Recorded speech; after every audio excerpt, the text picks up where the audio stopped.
Here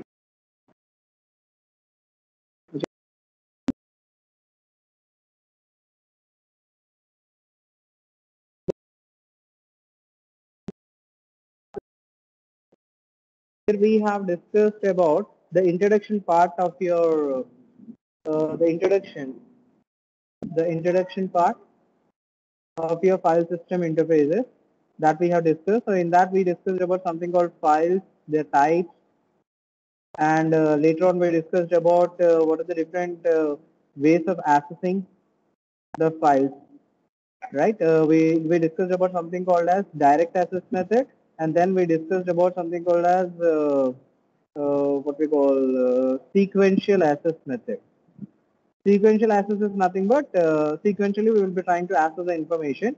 So in this we do have some operations, right? In sequential access we discussed about something called read next, and in this we discussed about write next.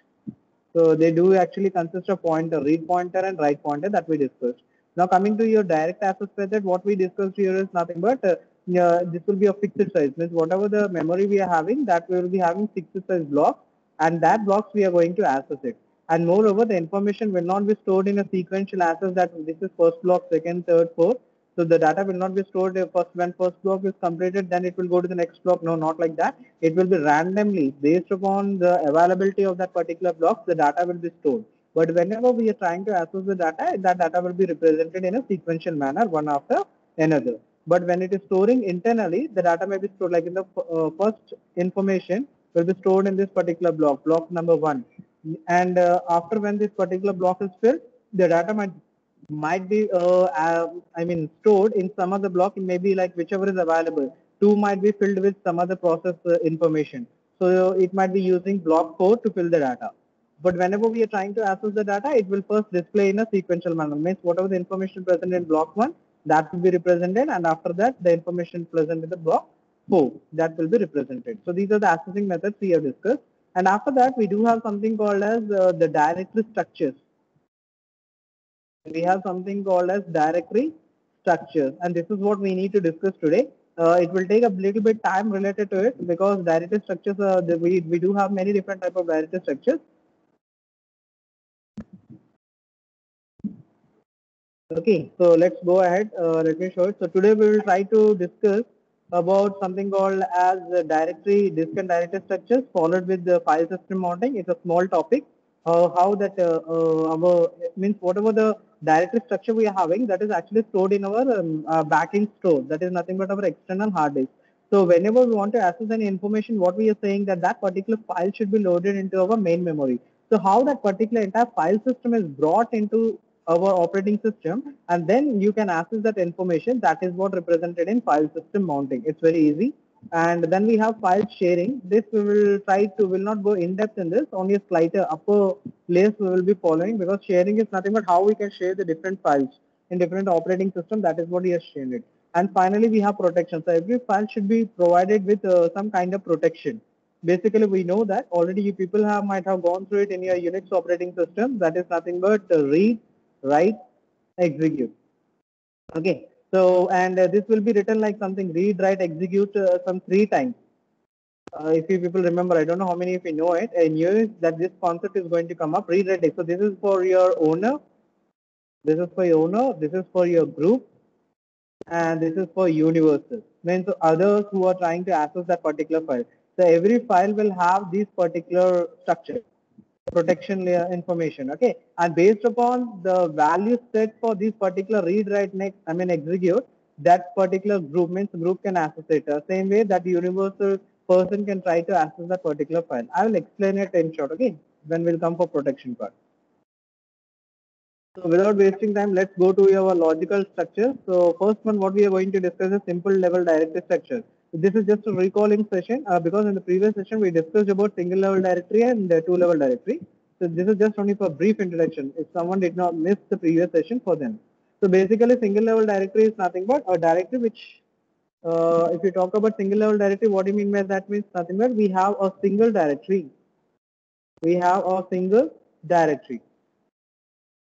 And within this we are going to place all the files, all the different type of files what we have. It may be with dot extension .doc, .docx, .tex, next .c, .java. So with respect to .o, .obj object files, and apart from that the media files .mp4, .mp3. Okay, all these files means all these files. Actually, what did we say that based upon the extension, the file type, we will be classifying our folders.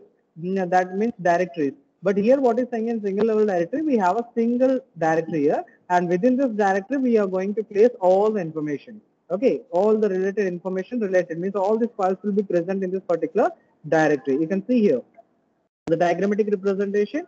So we have all these are directories, and they are present in one particular location itself. There is no separate location. And all this will consist of files. All the relevant files present in that will be present in this particular CAD, BO and all. Now, there exists some kind of limitations with respect to single level directories. Rather than advantages, it will be having limitations. So what are the limitations it will have here is that since as the size, first thing is size.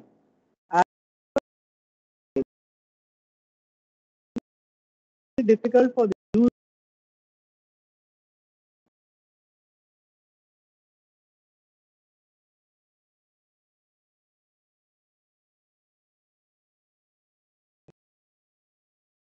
user to remember it. That is first thing. And second thing is uniqueness. Every file, since all the files are present in the same folder, so definitely the name, whatever we are giving, that should be unique in nature. For example, if that particular system is used by multiple users, like for example, there are 54 students are there in our class, right? So out of 54 students, I gave them to write a program. Two people will be accessing the same system. Means two persons will be accessing, two students will be accessing a single system to write a program. So what will happen? They'll come in what we call tenure sequentially, one after another. So what happened? The first girl came and she has written something called add.c program. Another girl came, she also written the add.c program in the same particular system. Now what will happen which is actually supporting single level directly. So what will happen here? Both are same files. They might be having a different program in this. Maybe she has written this add.c using function. She has written simple program, right? But both are having the same name. So what happens here? Every file should have a unique name. That is what we are saying. But here what happens? That violation takes place. So in that case, what will happen? Whenever next time any one of the user comes and try to open the file, the system is in a confused state. Which particular file I need to open it up? No, well, you can ask me. That's where okay, if that's the case. But we cannot write the same name. Now it will show violation. That's the reason. Earlier it was not like that. Earlier it was something like you can give multiple names in a single directory. It used to accept it. But then this problem came that which file need to belongs to which particular user. That came a big problem here. And then to overcome that, they went for the next one. That is two-level directory. So these are the limitations what they do have. Unique name rule is actually getting violated when multiple users are trying to access that particular system. And the second thing is all the files are present in the same directory. It becomes difficult for a user to remember all the names of the file. Even it becomes difficult. If I ask you how many files are there in your system, it's highly typical for you people to say. And if I ask you the names of the files, that also it becomes very typical. You may be remembering few names which you might be using frequently. Very frequently you might be using the files, only that names you people can access. What about the others? It's highly impossible for you people to remember. So that's what the problem we do have here.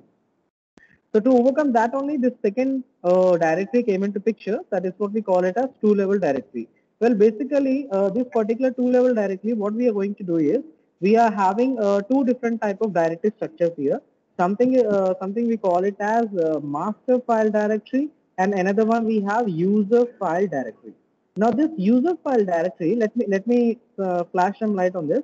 User file directory is nothing but since we are saying that a system may be having a multiple users. A system may be having a multiple users. Now these users will be given this user file directly. Suppose there are 10 users are using the same system.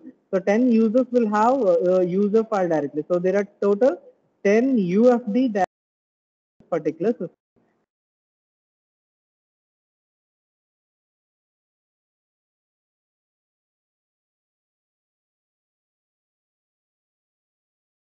That comes under user file directory. And on top of that, there is another file directory that is sitting. We call it as master file directory. Master file directory. Now, what is the main purpose of this particular directory? It actually maintains the number of users present. As I told you, there are 10 users are there. So it will maintain the information related to that particular 10 users. So this is user 1, user 2, user 3, so on. Now, what this directory will actually consist of? Well, it will not contain any kind of files. Rather, it will consist of something called as username and password. It will consist of username and password. So whenever a user wants to log in, he has to give a username and password. Then what the system is going to do is this directory, like for example, you can take this example here, user1. So whenever he is logging in, whatever the directories he is having associated with this user, only are given access. Means this cat, bo, ant, these are the directories belonging to user1. So only these have been provided to this user1 whenever he is logging in. What about this AN data of user 2? Well, that cannot be accessed by user 1. That violation means that is the operating system makes sure that. Okay, so every individual user when he is logging in, only the files with respect to that particular user will be provided to it.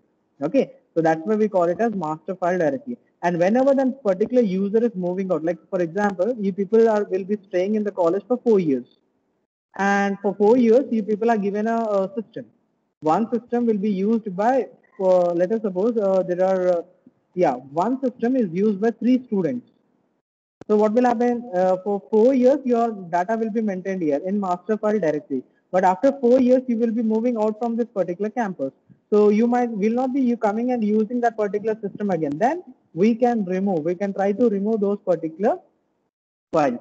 And similarly, all the directory, I mean the subdirectories of the directories related to that particular user will be eliminated. Okay, so we can do that in a master file directory.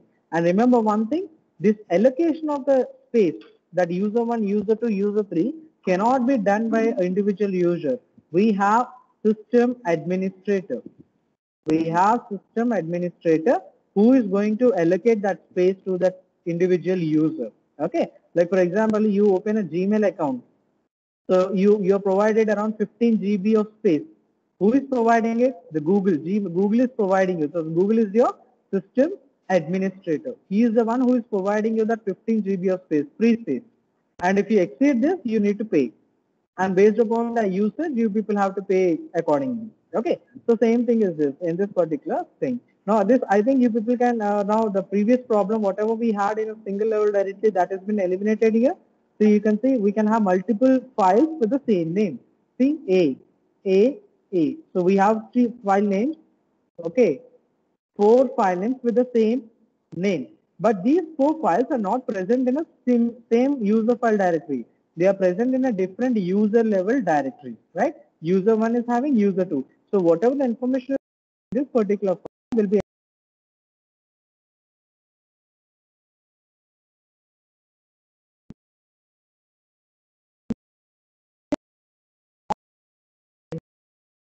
user directory.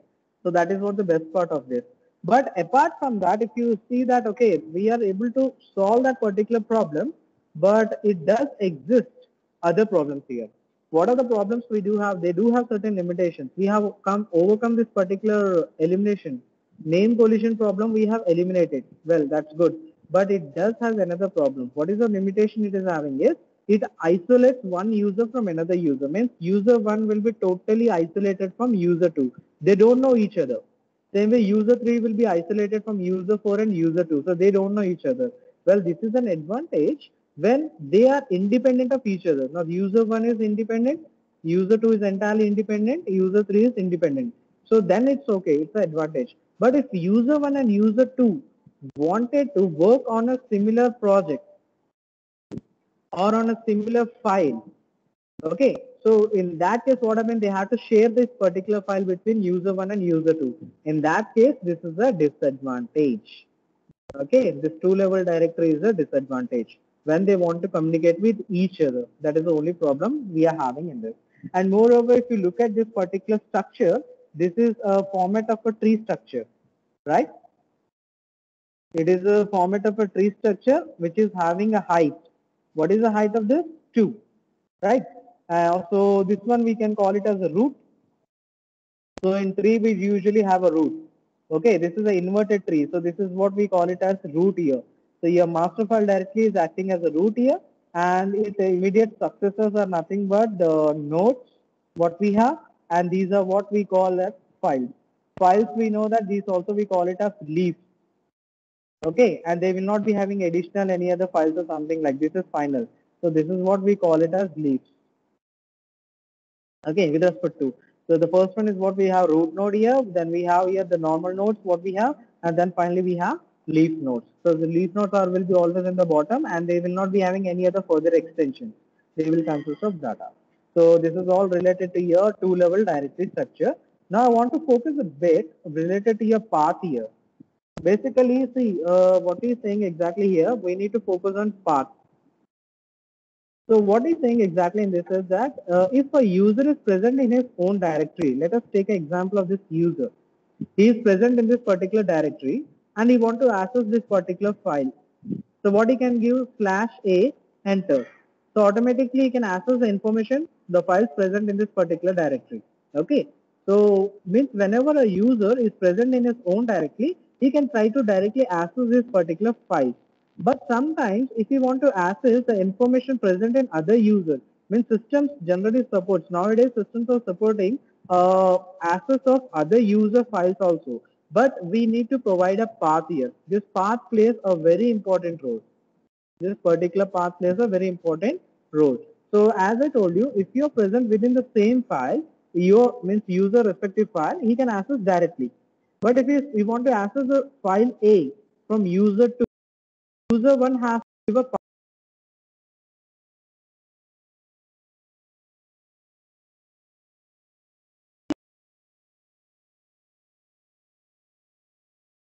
access this particular. He want to access a file which is in his own directory, he can simply give /a and he can try to access it. That is the best part of this particular two-level directory structure. This is the way how we have to give the path name. So whenever you want to access the information present in other directory, you people have to provide the full path name. Full path name. Yeah, you can take a practical example also. Like for example, in your system, you might be having a C drive, D drive, E drive. Now you people are you opened a CMD command prompt. So by default, it will be in a C drive. You want to access a file present in your D drive. What you are going to do? You simply type D slash. Now what happens? Now the directory will be changed now. So it will become D. Now you can give the name like something movie, and movie within that you might be giving something called English movie, and within that you might be giving the name xyz dot m sorry dot mp4, and that particular file will open up for you for execution purpose, right? So what are you doing here? You people are giving the path here, right? So that path is what is talking about in here. So we are trying to access the information present in a D drive.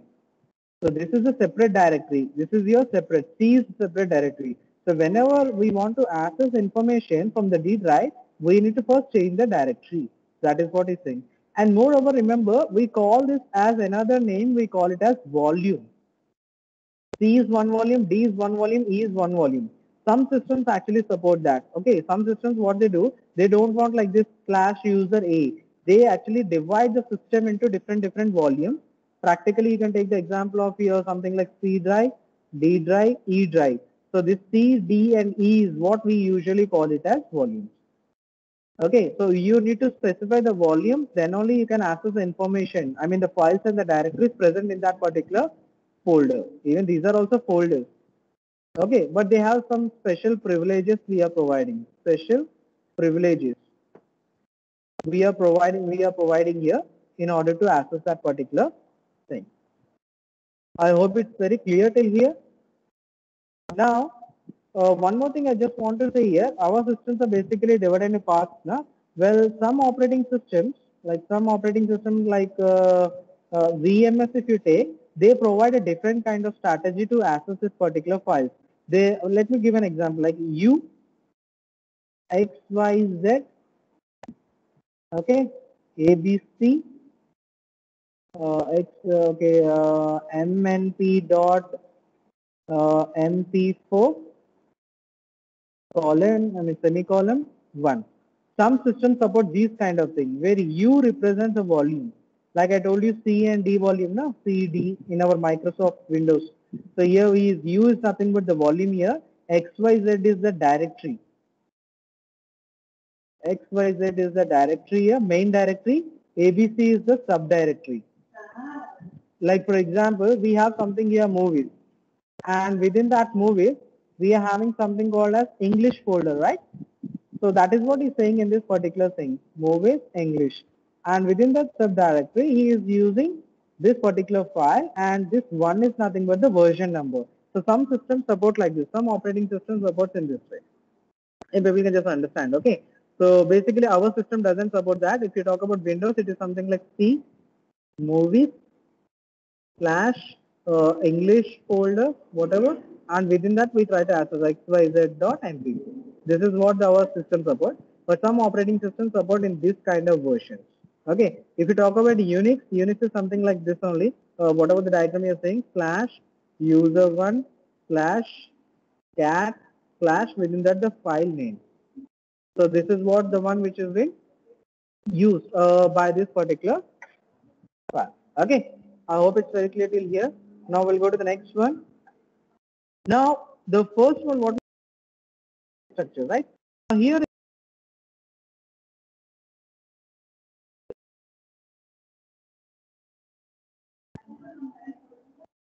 the two-level directory structure, whatever we are discussing here, this two-level directory structure is of height 2. Why? Because it has a root, then he has the node, and then he has leaf. Now, if we allow the user to extend this particular node to create more subdirectories, this is something like directory. Now, if we allow user to create subdirectories within this, we can extend this particular tree of arbitrary height. Okay, we can extend that tree of arbitrary height. So it can be of different heights depending upon the number of subdirectories you people are creating. So basically, every directory structure, whatever we are seeing, that will be a tree structure. We call it as, and every information, whatever the files we are storing within that particular tree, will be having a unique path name. So one bit in each directory. Now here every directory structure will have a path. So here within this what happens, it will be represented with 0 and 1. Every directory will have a first one bit, and that bit is represented as 0 or 1. 0 represents something called as 5, and 1 represents something called as a special system called as subdirectory. So if you are creating a subdirectory, that will be represented as a 1. And if you're creating a file here, that will be represented as 0. Okay, so this is the way how the tree structure is represented. Now here also path name is most important here. Here the path name is basically classified into two types. One is called as absolute path name, and another one is what we call it as relative path name. Relative path name. So I will explain that in the next slide. What do you mean by absolute and relative path name? Now this is the diagrammatic view of your tree structure. So you can see here, it is of arbitrary height here. So this one is what we have root, and this is what we have the nodes here. So if you see the mail here, this is having only a single file. This is a leaf. And whereas coming to these two are having something called as, these files are again extended. They are having subdirectory. Now this is your main directory. This is what we call it as main directory, and this is what we call it as subdirectory. Okay, and within this we are again having files. We usually call it as leaves. Now if you look at here, absolute path name is nothing but the path name right from the beginning, from the root. Okay, from the root, if you are representing, so let us suppose take example, I want to access this particular file called as all. So what is the path name we can give it? So slash spell slash which particular file is having this mail. So slash spell slash mail slash so copy and slash, and then we have all, right? This is what we call it as absolute path name. This is what we call it. Since right from the beginning of a root node, we are providing the information. You can see here from root node, we are trying to provide the information. So that is nothing but your spell, mail, copy, all. So I'm trying to access the information, all the files present in this particular directory called all. This is what we call it as absolute path name. What about relative path name here is nothing but we will be assuming that spell, you're already present in this particular folder called as copy. Okay, you're already present in this folder called as spell mail copy. You're present in this particular folder called as copy now. Okay, now if you want to access the information, what we have to give? Only slash all, right? This is what we call it as relative path name. Relative path name. What it means to say is nothing but the sub part of your exactly total path is what is calling it as relative path name. Okay, so if you see here in this particular session, like something, I'm not giving the entire path from spell, distance, pick out. I'm not giving it that way. So I'm giving just simply the information from copy and all. That part is what? Okay, let me take an example and tell you. Let me clear it up. For example, take another example here. We have a movies folder. Okay, on top of that, you're having a C drive movies. Within that, I am having a English folder. Okay, and within English, we have Hindi folder here, and then we have Telugu folder. In Telugu, I am having two movies called XYZ.C. I mean MP4, ABC.MP4. Same way Hindi also ABC.MP4. Some folder, now some names I am giving XYZ.MP4. Now, if I want to access the file directly from the beginning, so what is the path I am going to give? C movies. I want to watch a Telugu movie. Slash Telugu slash xyz.mp4. So this is what we call absolute path name because right from the volume we are giving that path. What about relative path name means first we will log in into that Telugu folder means I mean the movies folder.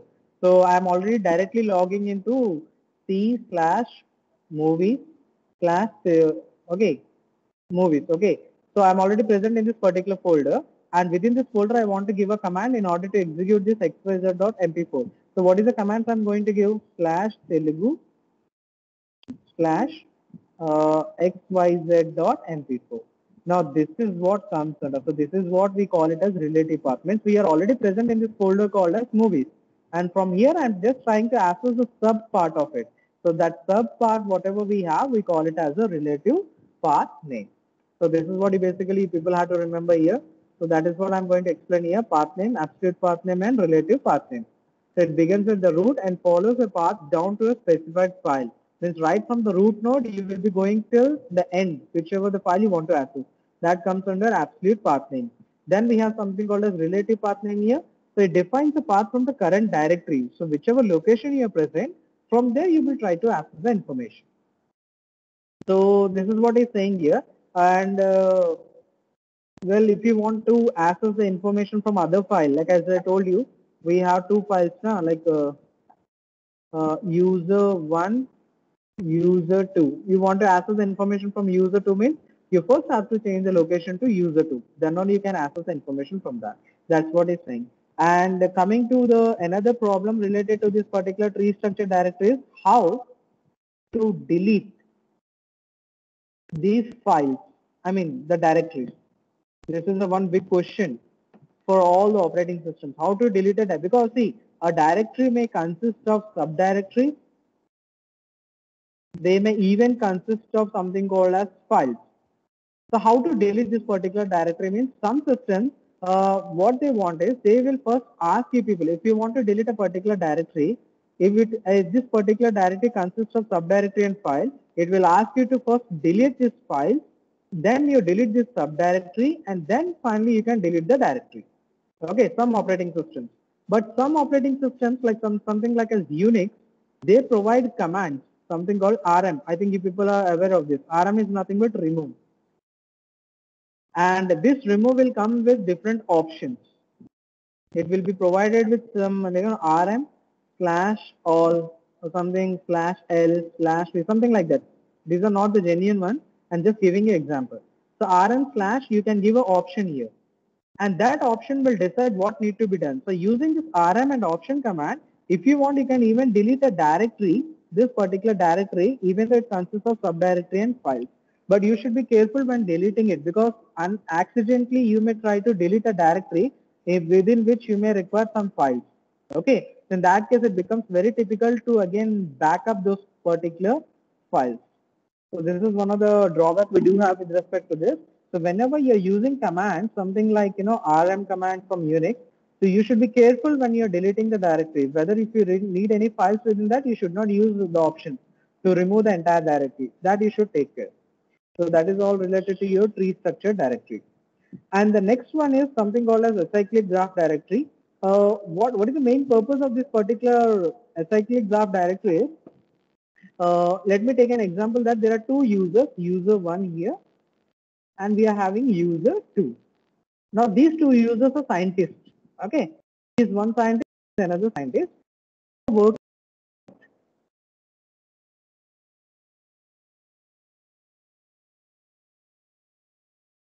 So in that case, what happens? We need to, mean this particular folder will consist of the information. Now, basically, this folder should be shared between this user 1 and user 2. How we can share it? The first way, what we can do is we can try to place the same folder in both the locations. User 1 directory, he will be having a project folder. User 2 will also have a project folder. But if you see here, this is nothing but a duplication. Isn't it? This is a duplication. Why? The same project file you're keeping in one folder and the same you're placing in another folder. But this is what we generally call it as duplication, and it has certain disadvantage. What is the disadvantage here is, suppose this particular user, scientist, is trying to modify any content within this particular folder, that will not be reflected in this particular file. That is a major drawback. That will not be projected here. So in that case, what need to be done? Okay, so then comes this particular thing called as acyclic graph directory. Now here the tree, whatever the tree structure we are having here, that tree structure, if we extend and we allow the files to be shared by different users, then it becomes a graph. A tree becomes a graph when it will have no cycles. Okay, it is a graph. Acyclic means it is a graph which is having no cycles. Okay, it allows directories to share the subdirectories and files. So whatever the directory will have the subdirectories and files that can be shared by multiple directories. Okay, this user 1 is a directory, user 2 is a directory, and they are sharing, commonly they are sharing this particular file. Now sharing, what's the advantage when compared to this particular previous one is, if this particular user is making any modification to this particular project file, that will be same reflected in this particular user. So whenever user tree tries to access it, then that will be reflected. See here, count. Both the count subdirectories. This is one directory, this is another directory. User. This is user 1, user 2. This both directories are having count subdirectory. And this both directories are trying to share a common file. So if this particular file subdirectory is making any modification to this particular file, that will be reflected. Means whenever this particular subdirectory try to access this particular file, it can see the modification. That is what the main purpose of this particular acyclic graph directory. But here again comes a question here. What is the question is how to remember the path? Because since if you see here, this particular file is shared by two different subdirectories of two different locations. So it will have two unique paths, isn't it? There are two unique paths for the same file. For example, first unique path is /dictionary/count, and then we have that file name, something like XYZ. You can consider it. So I'm considering it XYZ. Same if you talk about this one. Okay, if you consider this one spell. So we have spell/count/XYZ. So both these two files are same, but the paths are different. So is it really necessary to have a different path, multiple paths to this particular file? That is the question. So to overcome that, these people have developed something called as link. So rather than having means what they are going to do, they are going to maintain a table, and within that they are going to maintain a link here. So every subdirectory which is accessing means sharing a common file, they will have a link. And whenever they are not sharing a file, that link will be removed. This link is nothing but it's a pointer, which is pointing to another file in a subdirectory. Okay, and whenever that particular file, suppose these count subdirectories are not accessing this particular file, they have completed the project and they have just stopped it. In that case, whatever the link is associated with these two particular files, that will be simply removed from this particular table. So this is the way they actually try to resolve this particular multiple path problem. Okay. So here absolute, as I told now, example link absolute path name and relative path name. So they will try to overcome this particular problem. So that's related to this particular thing. And if you see here, the problem related to is deletion, as I told you. Since we have multiple paths now, multiple paths. So these multiple paths, whenever you people now, if you remove that particular file XYZ, what happens from one file you have removed it, other file may not be. Like for example, in earlier previous one, what we have seen here, this one. What are the paths we have? Suppose I have this particular count, dictionary count and XYZ. This particular, he has removed this particular file. This file he has removed it. In that case, what happens? This particular path exists. Okay, this particular path will be existing from dictionary count XYZ. But actually this file is not existing. So this path is of no use. That's the reason this link has come into picture. That is what he's saying here in this case. So the deletion purpose. So, and that we call it as dangling pointers. The pointers which are referring to a file, but actually that file doesn't exist. So that comes under dangling pointers. To overcome that only we are using this link concept. And using this link, what happens when the file is removed by any one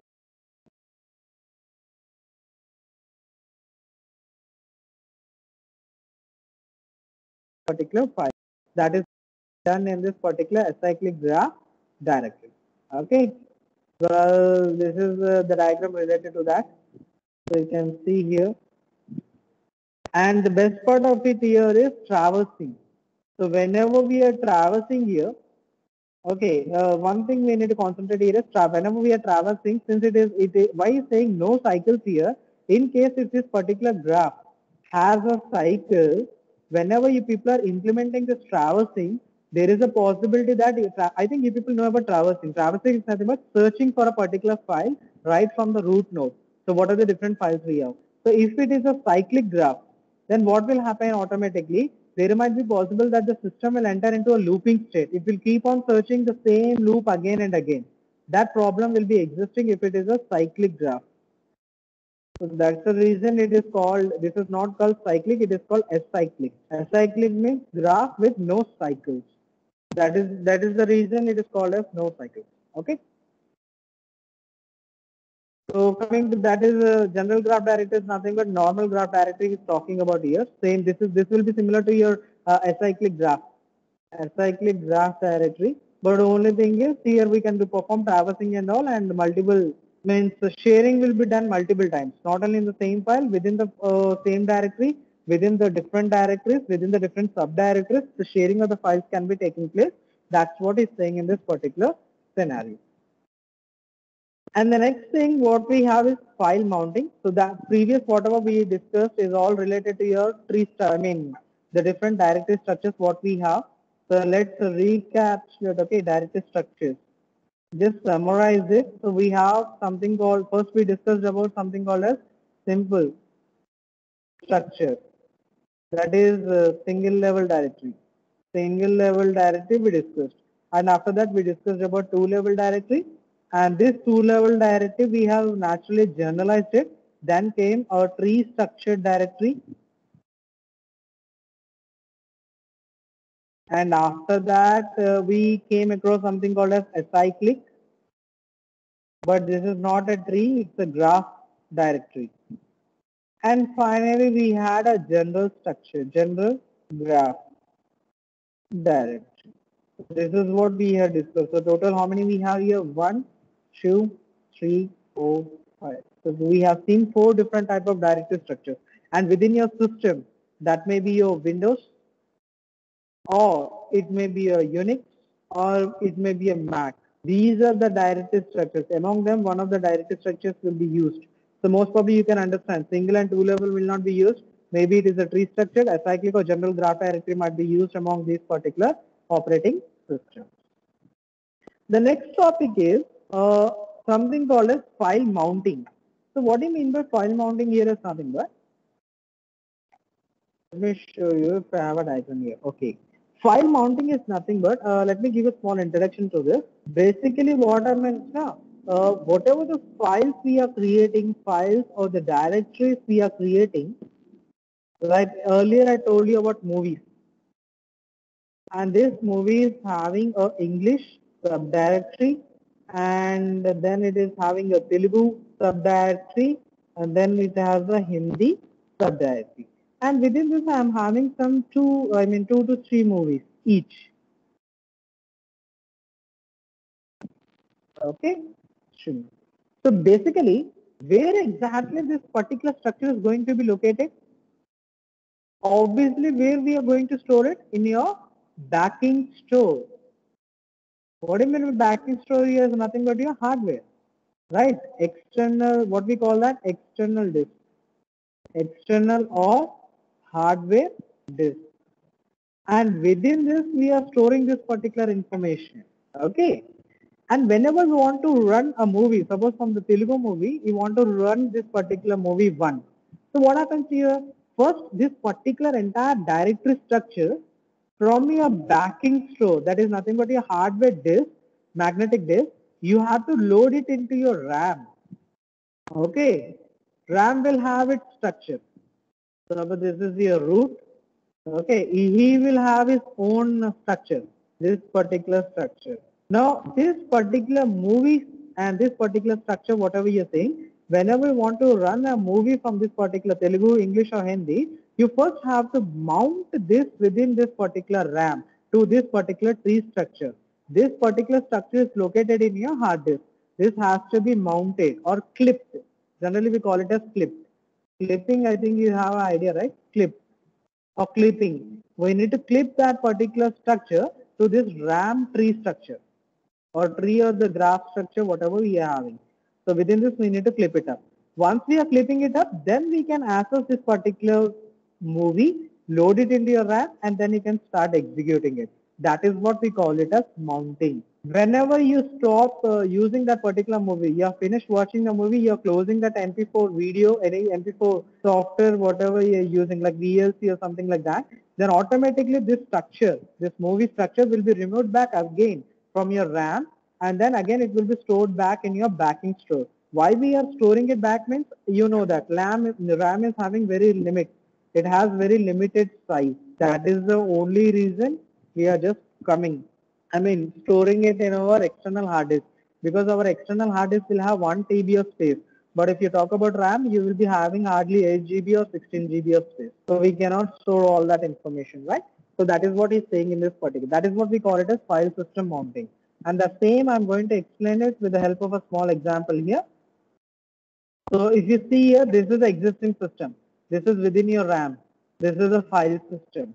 Okay, this triangle, whatever is seeing is nothing but this is the directory structure. Directory subdirectory. Now this is your root. This root we are having user. User is having subdirectory build and Fred is having again a subdirectory called help. Now this is present in your RAM, and this is what present in your magnetic disk. Your hard disk, magnetic disk is having this one, shoe, Jane, doc, and probe. Okay. Now I want to execute the program. Whatever the program is there here, I want to execute it. So what I have to do, I have to load this particular from structure from the magnetic disk into your RAM. Now here we have something called as mount point here. This mount point is nothing but an empty directory structure. This circle, whatever you're seeing, this is empty directory. This is an empty directory structure. It will not have anything. Say, and here also, if you see user, this will have an empty directory structure. So this will be mounted to this particular location. See here. You can see here. Now this is the way it is located. You can see here, this is your root. Now as I told you, user is an empty file. Okay. Now Fred. Fred is the empty one he is having. Here we have an empty folder. And whenever we're trying to use this particular magnetic disk, we are loading into this particular RAM. What it is doing, it's simply mounted to Jane. So where is Jane here? Okay, let me erase it so that you can understand. So where is Jane here? You can see Jane here. And this is what we are mounting to Fred. This is what exactly happening here. And finally, this came into, this is here within the RAM, this particular structure has come up. Now you people can simply execute the programs, whatever you have. Once it is done, you can simply come out of it. Remember, whenever you're mounting it, if there are any other folders present near to it, that will be hidden. You can see here, Fred.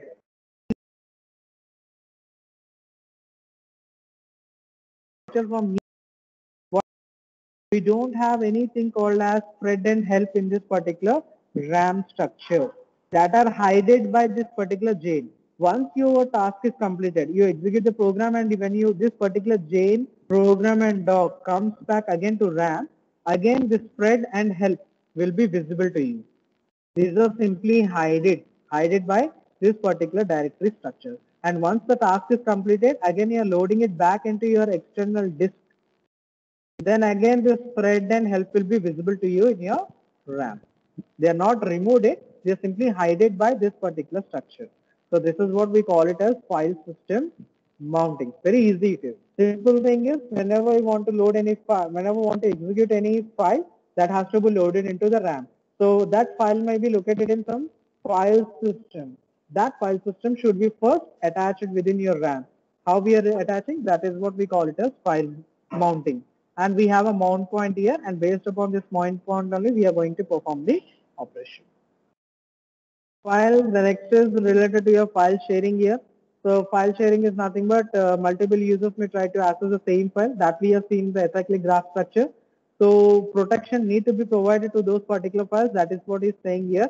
How we can provide protection here is nothing but if multiple users are trying to access the information, we can provide the user ID and the group ID. Basically, as I told you, that we have three types are classified related to your user. One is what we call it as owner. One is what we call it as so one is what we are calling it as one owner. Then we here is so if you talk about your owner here, the owner is the one who is going to create the file. If we talk about the group is nothing but the set of these are set of members who are going to access the particular file. And whereas coming to universal means everyone can access that particular file. Everyone, not only this member. That I've shown you in the previous session, right? We had a user here who owner. He has shared this file with the staff. So this is what comes under group. And we also have something another one called as universal. That is what we call it as students. Okay. So that is what is saying in this particular thing.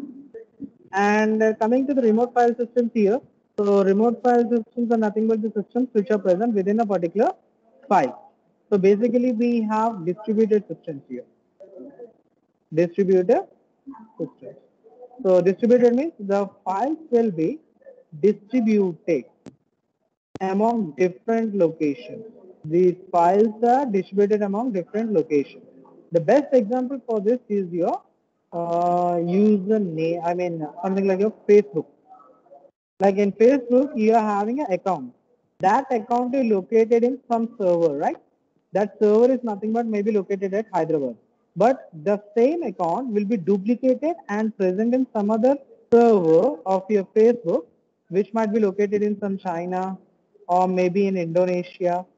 So what will happen here in case, so whenever this particular, suppose this particular server goes down, you will be getting the information from this particular server. That's what we call it as distributed. And how we can access that particular file? Using your World Wide Web. That is what is saying in this. And we also have a client server model. I think you people know about this. The client will be the server. So when the client will send a request to the server, and the server will provide the response to that particular client. And they will be having a database here. And from the database, it will try to access the information. Okay. So this is what we have here with respect to that. And failure modes are there. Failure modes are nothing but the different type of the different ways. These are the different ways how the files can be lost. The different ways how the files can be lost here. Okay, so if the files are lost, how we can recover those files? That is what it's saying.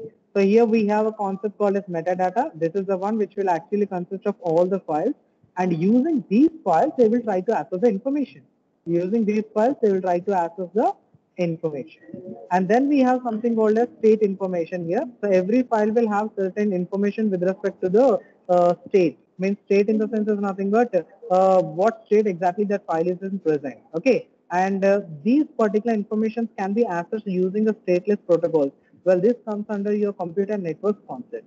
So this stateless is nothing, we have actually stateless and stateful. So two different type of protocols we are having here. Stateless is nothing but this is used for wireless communication. Stateful is nothing but your wired communication. Okay, like your TCP. This will come in a computer network in the next session. We'll discuss. I mean, in your next semester, we'll discuss it. So that's what is saying related to your file sharing concepts. Then you Unix, you have some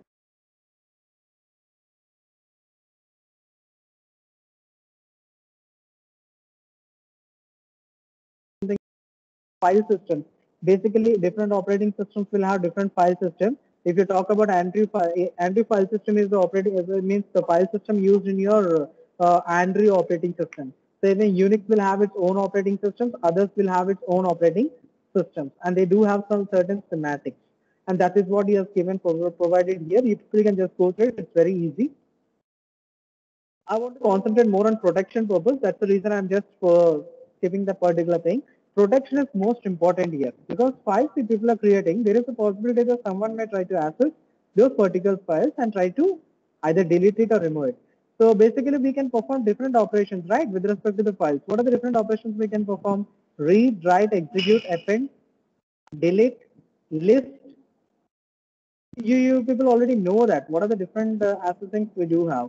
Now here, related to the protection, we need to provide protection. So basically, I told you how many different type of protections we have. Read, write, execute, read, write, execute, read, write, execute. So how we are providing this? This is related to your owner permission. This is related to your group.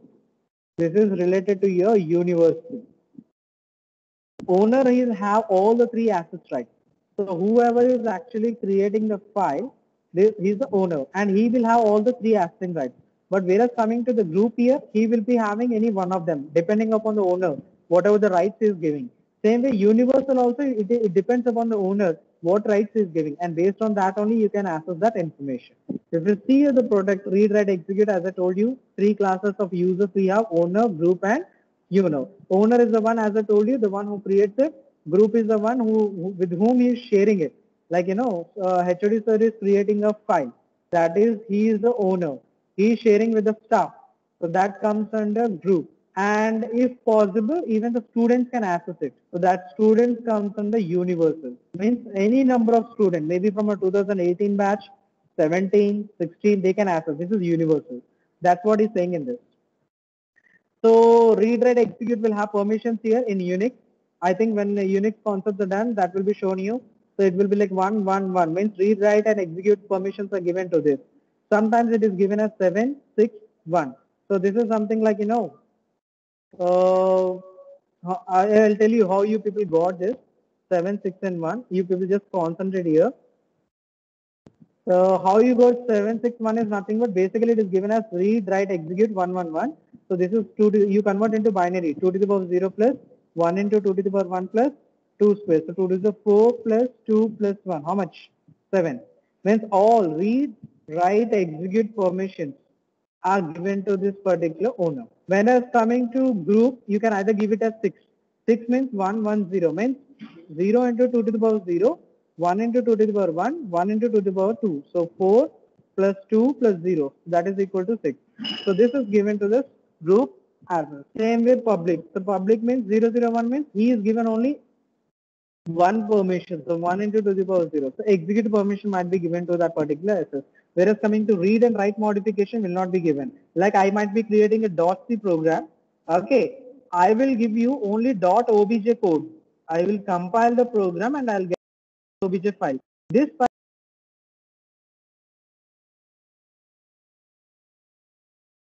and you will get the output. But you don't know what is the code written within that particular program. So I have given you only execution permission, whereas reading and writing of that particular file, I did not provide you. That is what is saying in this particular scenario. This is the way how they give it. And if you look at this particular table, this is the way how exactly it is represented. If possible, try to execute in your Unix. We have a command ls, and with that we have some options here. If you type that, you will get this particular command. Now if you see here, read, write, execute, we have three: read, write, execute, read, write, execute, read, write, execute. One for the owner, group, and another one is for universal. Apart from that, we have one bit here. You might be seeing D. This represents subdirectory. D represents subdirectory. Okay, so wherever you are seeing D here, D represents it's a subdirectory. Followed with that, it is having numbers. These numbers are nothing but links. What we have seen the acyclic graph links we are creating means this particular who created this file, whatever the intro.ps file is there, this is the file name. This file is having one link associated with it, and we are giving read write permissions to the owner. Okay, execute permission is not given. Same way, read write permission to the group, staff group is given, whereas only read permission is given to the universal. Okay, who has created it? PBG. He is the owner and is sharing with whom? Staff. That is what he's saying. And what is the size of that particular file? This is the size of a particular file. When it is created, the time it is created, and the date it is created. This is the way how it is exactly represented. Okay, I hope it's very clear with this. Okay, you might have understood what exactly this is. This is the name of the file. Whereas coming to when it is created, the time, date, and all is provided. What is the size it is giving in bits? Staff is nothing but with whom he is sharing it. He is the owner. PBG is the owner who created it. How many links are associated with that file is one. For this particular file private, we have 5 links here. And if you see here, this is the way how we represent the assets, right? D is nothing but it is a subdirectory. If it is not a subdirectory, it will be represented like this. Dash means that is the owner file. This is the way it is represented. I hope it is very clear with this. Now with respect to your Windows, this is the way how you people can do. Where whichever file you having, you can double right click on it, click on properties, you will get it. So with the help of this, you people can see here. You can see that he is a guest who is trying to access. What file is trying to access here? List panel.java. Java file is trying to access here, this particular thing. And he is given permissions for modify, read, execute, read, write. All these operations are given. Okay. Deny is providing deny. Allow means this particular guest user is not given these permissions. What permissions are not given here? So the modifier permission is not given. He cannot read and write. He cannot. So whenever this person try to access that particular file, immediately operating system will stop that particular person from accessing it. Why? Because that particular file is not given the permission to perform any of the actions. All denied. Allow, if there is given allow here, then he can access the information. So this is the way how it is exactly represented. So this is all for today's session. Okay, with this we complete here the second part of your file system interface. Tomorrow we discuss about the allocation methods related to your file system interface. Okay, thank you for watching.